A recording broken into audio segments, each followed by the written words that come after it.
ಪ್ರಿಯರಾದವರೇ, ಯೇಸುಕ್ರಿಸ್ತನ ನಾಮದಲ್ಲಿ ನಿಮ್ಮೆಲ್ಲರಿಗೂ ನನ್ನ ಪ್ರೀತಿಯ ವಂದನೆಗಳು. ನಿಮ್ಮನ್ನು ನೋಡುವುದು ನನಗೆ ಬಹಳ ಸಂತೋಷ. ಪ್ರತಿ ಮುಂಜಾನೆ ದೇವರನ್ನು ನೆನೆಸುವುದು, ಆತನ ಕುರಿತು ಮಾತನಾಡುವುದು, ಆತನ ವಾಕ್ಯಗಳನ್ನು ಧ್ಯಾನಿಸುವುದು ಎಷ್ಟು ಸಂತೋಷವಾಗಿದೆ ಗೊತ್ತಾ? ಬಹಳ ಆನಂದ. ಅದು ಕೂಡ ಇಷ್ಟು ಸುಂದರವಾದಂಥ ಸ್ಥಳದಲ್ಲಿ, ಪ್ರಕೃತಿಯ ಮಧ್ಯದಲ್ಲಿ ದೇವರ ವಾಕ್ಯಗಳನ್ನು ಹೇಳಿ ಪ್ರಾರ್ಥಿಸುವಂಥದ್ದು ಒಂದು ದೊಡ್ಡ ಸಂತೋಷ. ಯಾಕಂದ್ರೆ ಯೇಸು ನಿಮ್ಮನ್ನು ಪ್ರೀತಿಸುತ್ತಾನೆ, ನಿಮ್ಮ ಮೇಲೆ ಬಹಳ ಪ್ರೀತಿ ಅಕ್ಕರೆಯನ್ನು ಇಟ್ಟಿದ್ದಾನೆ. ನನ್ನ ಮಕ್ಕಳು ಯಾವಾಗಲೂ ಸಂತೋಷವಾಗಿ ಮನೋಲ್ಲಾಸವಾಗಿ ಇರಬೇಕು. ಆದ್ದರಿಂದಲೇ ನನ್ನ ವಾಕ್ಯಗಳ ಮೂಲಕವಾಗಿ ಅವರನ್ನು ಸಂತೈಸಿ ಬಲಪಡಿಸಬೇಕು ಎಂದೇ ಪ್ರತಿನಿತ್ಯ ಈ ವಾಕ್ಯಗಳನ್ನು ನಿಮ್ಮೊಟ್ಟಿಗೆ ಹೇಳಿ ಪ್ರಾರ್ಥನೆ ಮಾಡುತ್ತಾ ಇದ್ದಾರೆ. ಹಾಗಾದ್ರೆ ಯೇಸು ಕ್ರಿಸ್ತನಿಗೆ ನಿಮ್ಮ ಮೇಲೆ ಎಷ್ಟು ಪ್ರೀತಿ ನೋಡಿದೀರಾ? ನೀವು ಯಾರೇ ಆಗಿರಬಹುದು, ಕ್ರೈಸ್ತರಾಗಿರಬಹುದು, ಕ್ರೈಸ್ತರಲ್ಲದವರಾಗಿರಬಹುದು. ಯೇಸು ಕ್ರಿಸ್ತನು ಕ್ರೈಸ್ತರಿಗಾಗಿರುವ ದೇವರು ಮಾತ್ರ ಅಲ್ಲ, ಆತನು ಎಲ್ಲರಿಗೂ ಕೂಡ ದೇವರು. ನಿಮ್ಮನ್ನು ಪ್ರೀತಿಸುತ್ತಾನೆ, ನಿಮ್ಮ ಮೇಲೆ ಪ್ರೀತಿ ಇಟ್ಟು ನಿಮ್ಮೊಟ್ಟಿಗೆ ಮಾತನಾಡುತ್ತಾನೆ. ದೇವರು ಎಲ್ಲಾ ದಿವಸ ವಾಗ್ದಾನಗಳನ್ನೇ ಹೇಳುವುದಿಲ್ಲ, ಆಲೋಚನೆಗಳನ್ನು ಕೊಡುವರು, ಮುನ್ನಡೆಸುವಿಕೆಗಳನ್ನು ಕೊಡುವರು. ಇಂದು ಕೂಡ ದೇವರು ಒಂದು ಸುಂದರವಾದ ಒಂದು ಮಾರ್ಗದರ್ಶನ, ಒಂದು ಕಟ್ಟಳೆಯನ್ನು ಕೊಡುತ್ತಾರೆ. ಏನು ಎಂದು ಹೇಳಿದರೆ, ಮತ್ತಾಯ 5ನೇ ಅಧ್ಯಾಯ 9ನೇ ವಾಕ್ಯದಲ್ಲಿ, ಸಮಾಧಾನ ಪಡಿಸುವವರು ಧನ್ಯರು, ಅವರು ದೇವರ ಮಕ್ಕಳು ಅನಿಸಿಕೊಳ್ಳುವರು ಎಂಬುದಾಗಿ. ಈ ಮತ್ತಾಯ 5ನೇ ಅಧ್ಯಾಯದಲ್ಲಿ ಧನ್ಯರು ಎಂಬಂತ ಪ್ರಸಂಗ ಯೇಸು ಕ್ರಿಸ್ತನು ಪರ್ವತದ ಮೇಲೆ ಮಾಡಿದ ಪ್ರಸಂಗ, ಅಂದ್ರೆ ಸರ್ಮನ್ ಆನ್ ದ ಮೌಂಟೇನ್ ಎಂಬುದಾಗಿ ಬಹಳ ಪ್ರಸಿದ್ಧಿ. ನಮ್ಮ ದೇಶದ ರಾಷ್ಟ್ರಪಿತ ಮಹಾತ್ಮ ಗಾಂಧೀಜಿಯವರು ಕೂಡ ಈ ಒಂದು ವಾಕ್ಯ ಭಾಗವನ್ನು ಓದಿ ಇದರ ಮೂಲಕವಾಗಿ ಸ್ಪರ್ಶಿಸಲ್ಪಟ್ಟು ಅವರು ಆಯುಧವನ್ನು ತೆಗೆದುಕೊಳ್ಳದೆ, ರಕ್ತ ಸುರಿಸದೆ ಸ್ವತಂತ್ರಕ್ಕಾಗಿ ಹೋರಾಡಬೇಕು ಎಂಬುದಾಗಿ ತನ್ನನ್ನು ಅರ್ಪಿಸಿಕೊಂಡರು ಎಂದು ಅವರೇ ಹೇಳಿದ್ದಾರೆ. ಅಷ್ಟು ಮುಖ್ಯವಾದ ಭಾಗಗಳು ಮತ್ತಾಯ 5, 6, 7 ಅಧ್ಯಾಯಗಳು. ಅದರಲ್ಲಿ ಯೇಸು ಅನೇಕ ವಿಷಯಗಳನ್ನು ಹೇಳುತ್ತಾ ಬರುವಾಗ ಹೇಳುವಂತ ಒಂದು ಸಮಾಧಾನ ಪಡಿಸುವವರು ಧನ್ಯರು. ಧನ್ಯರು ಅಂದರೆ ಆಶೀರ್ವದಿಸಲ್ಪಟ್ಟವರು ಎಂಬುದಾಗಿ ಅರ್ಥ. ಅವರು ದೇವರ ಮಕ್ಕಳು ಅನಿಸಿಕೊಳ್ಳುವರು. ಕೆಲವರು ಇದ್ದಾರೆ ಸಮಾಧಾನವನ್ನು ಕೆಡಿಸುವವರು. ಗಂಡ ಹೆಂಡತಿ ಸಮಾಧಾನವಾಗಿದ್ದರೆ ಅವರಿಗೆ ಹಿಡಿಸುವುದಿಲ್ಲ, ಅದನ್ನು ಕೆಡಿಸಲು ಏನಾದರೂ ಮಾಡುವರು. ಹೆತ್ತವರು ಮಕ್ಕಳು ಸಮಾಧಾನವಾಗಿ ಸಂತೋಷವಾಗಿದ್ದರೆ ಅವರಿಗೆ ಹಿಡಿಸುವುದಿಲ್ಲ, ಅದನ್ನು ಕೆಡಿಸುವಂತೆ ಅವರು ವಿಷಯವನ್ನು ಹಿಂಡುವರು. ಕೆಲಸ ಮಾಡುವಂತಹ ಸ್ಥಳದಲ್ಲಿ ಫ್ರೆಂಡ್ಸ್ ಆಗಿ ಎಲ್ಲರೂ ಅನ್ಯೂನ್ಯತೆಯಾಗಿದ್ದರೆ ಅವರಿಗೆ ಹಿಡಿಸುವುದಿಲ್ಲ, ಅದನ್ನು ಕೆಡಿಸುವುದಕ್ಕೆ ಏನಾದರೂ ಕಾರ್ಯಗಳನ್ನು ಮಾಡುವರು. ಈ ರೀತಿಯಾಗಿ ಸಮಾಧಾನವನ್ನು ಕೆಡಿಸುವಂತವರು ಇದ್ದಾರೆ. ಅದು ಸೈತಾನನ ಸ್ವಭಾವ, ಅವನೇ ಸಮಾಧಾನವನ್ನು ಕೆಡಿಸುವವನು. ಆದ್ದರಿಂದ ನೀವು ಆ ರೀತಿ ಏನಾದರೂ ಮಾಡಿದ್ದರೆ ಮನತಿರುಗಿ ನೀವು ಒಪ್ಪಿಸಿ ಕೊಡಬೇಕು, ದೇವರೇ ನನ್ನನ್ನು ಕ್ಷಮಿಸಿರಿ ಎಂಬುದಾಗಿ. ಸಮಾಧಾನ ಪಡಿಸುವವರು ಆಶೀರ್ವದಿಸಲ್ಪಟ್ಟವರು, ಅಂತವರೇ ದೇವರ ಮಕ್ಕಳು ಅನಿಸಿಕೊಳ್ಳುವುದು.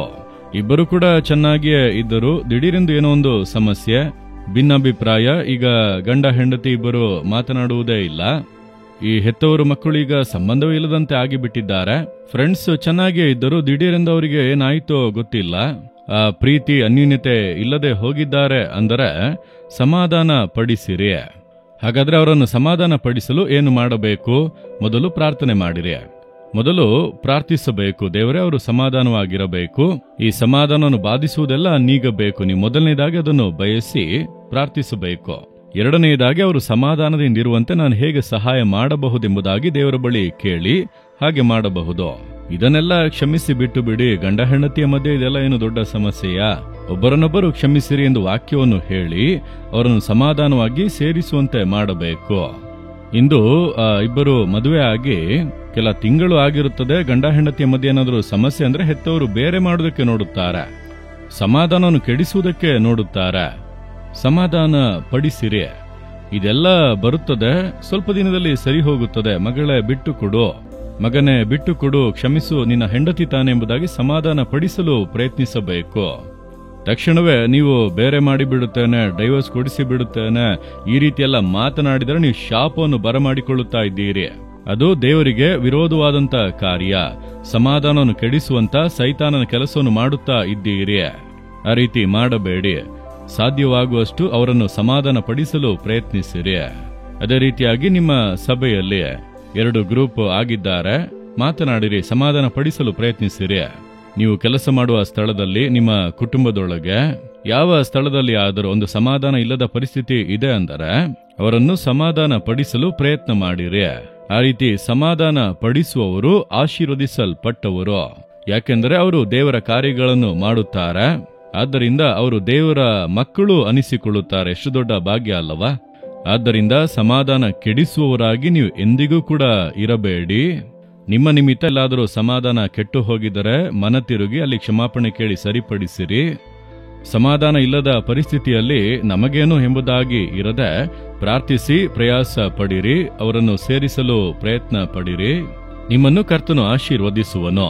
ಅದುವೇ ದೇವರು ಎದುರು ನೋಡುವಂತ ಕಾರ್ಯ, ಸರಿನಾ? ಇಂದು ದೇವರ ಬಳಿ ಆ ರೀತಿ ಹೇಳುವಿರಾ?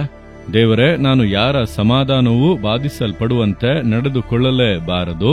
ನಾನು ನನ್ನ ಮನೆಯೊಳಗೆ, ಹೊರಗೆ, ಕೆಲಸ ಮಾಡುವ ಸ್ಥಳದಲ್ಲಿ, ಸಭೆಯೊಳಗೆ ಸಮಾಧಾನ ಕೆಡುವಂತೆ ನಾನು ಏನನ್ನು ಕೂಡ ಮಾಡಬಾರದು. ದೇವರೇ, ಸಮಾಧಾನ ಪಡಿಸುವುದಕ್ಕೆ ನನಗೆ ಕೃಪೆ ಕೊಡಿರಿ. ನಾನು ಅವರನ್ನು ಸಮಾಧಾನ ಪಡಿಸುವುದಕ್ಕೆ ನನಗೆ ಜ್ಞಾನ ಕೊಡಿ, ಸಹಾಯ ಮಾಡಿ ಎಂದು ಕೇಳಿರಿ.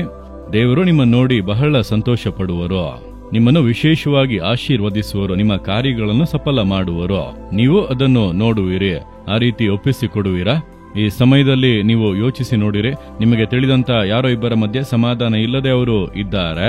ನೀವು ಪ್ರಾರ್ಥಿಸಿ ಹೋಗಿ ಪ್ರಯತ್ನಿಸಿರಿ, ಅವರು ಸಮಾಧಾನವಾಗುತ್ತಾರೆ. ಪ್ರಾರ್ಥಿಸಿ ಮಾಡಿರಿ, ಕರ್ತನು ಸಹಾಯ ಮಾಡುವನು, ಅವರು ಸಮಾಧಾನವಾಗುತ್ತಾರೆ. ನೋಡಿರಿ, ಪ್ರಾರ್ಥನೆ ಮಾಡುವಿರಾ? ದೇವರೇ, ನಾನು ಯಾರ ಸಮಾಧಾನವನ್ನು ಕೂಡ ಕೆಡಿಸುವವನಾಗಿ ಇರಲೇಬಾರದು, ಕೆಡಿಸುವವಳಾಗಿ ಇರಲೇಬಾರದು. ಸಮಾಧಾನ ಪಡಿಸುವಂತ ಒಂದು ಸ್ವಭಾವವನ್ನು ನನಗೆ ಅನುಗ್ರಹಿಸಿರಿ. ಕೃಪೆ ಕೊಡಿರಿ, ಜ್ಞಾನ ಕೊಡಿರಿ.